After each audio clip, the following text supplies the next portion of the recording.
Well, hey there, it's Catherine from CatherinePooler.com. In today's video, we are going to end up with 3 different cards using the Doodle background stamp.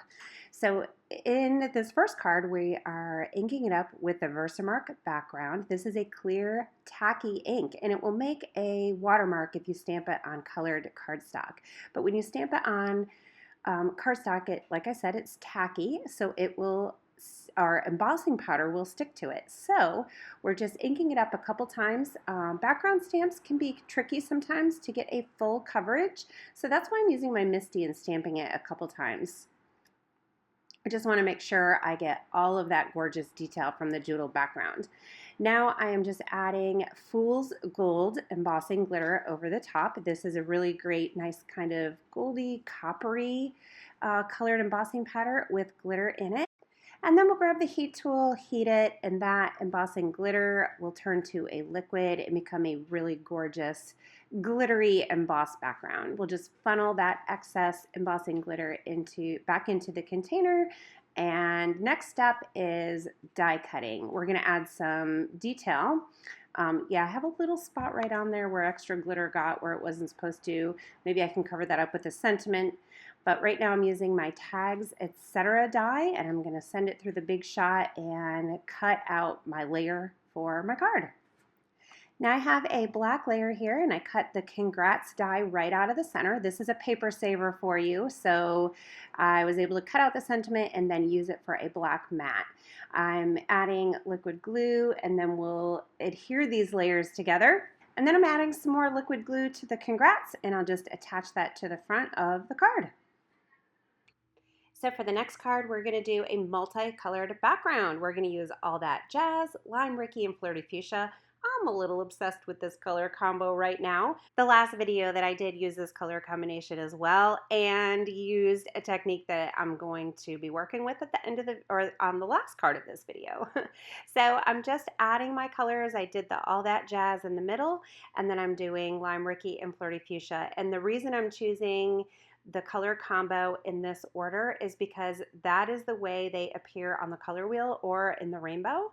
And when the Lime Rickey mixes with All That Jazz, they are going to make another beautiful shade of blue-green.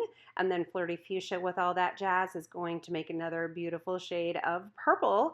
And then I'm adding our Wanderlust embossing powder over the top. Since our inks stay wet for a few seconds, you have time to do that. The embossing glitter is going to stick to the image, and this is a clear embossing glitter with clear glitter in it, so it's going to be all beautiful, sparkly, and amazing. So now for the third card, I'm going to do the same as the first one. I'm just inking in VersaMark and stamping a couple times with my Misty to make sure I get really good coverage. The next step is to cover the background with white embossing powder.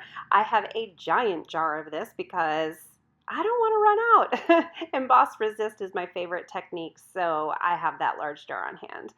This card is inspiring my color palette for today's card, or this last card here. The background was made with ink refills, and we're going to do it the same way I did that other one. So you can see me spraying with my Distress Mister.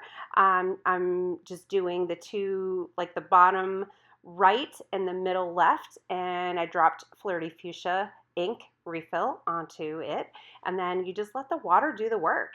Next up, we're doing All That Jazz. And again, I don't have to worry about these colors mixing too much because when they do, they will just make another shade because they're next to each other on the rainbow or the color wheel.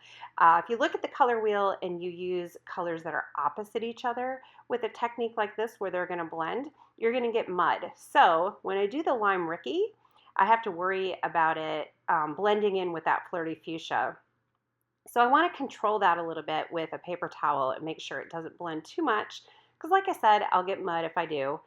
And you can see all of that beautiful color just kind of moving around and settling into those nooks and crannies between the embossed design. I could watch this all day, you guys. I just think this is so much fun. So I am using watercolor paper here, and my cardstock is warping a little bit, which it does when you get it wet and you use heat.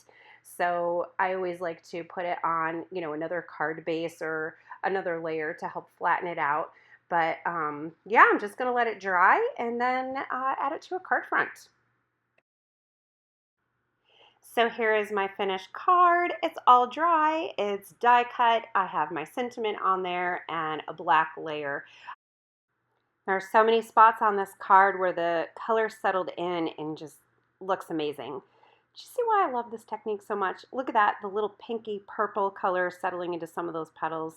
Just love how it turns out. And you know, no two will look the same. So here is a quick look again at all three cards. We have the Fool's Gold Embossing, we have the Multi-Inking, and then we have the Embossed Resist card. Same supplies, different twists on each one, same layout and design. And with that, I hope you guys are inspired. Thanks for being here today. Be sure to subscribe to my channel, and I will see you again soon.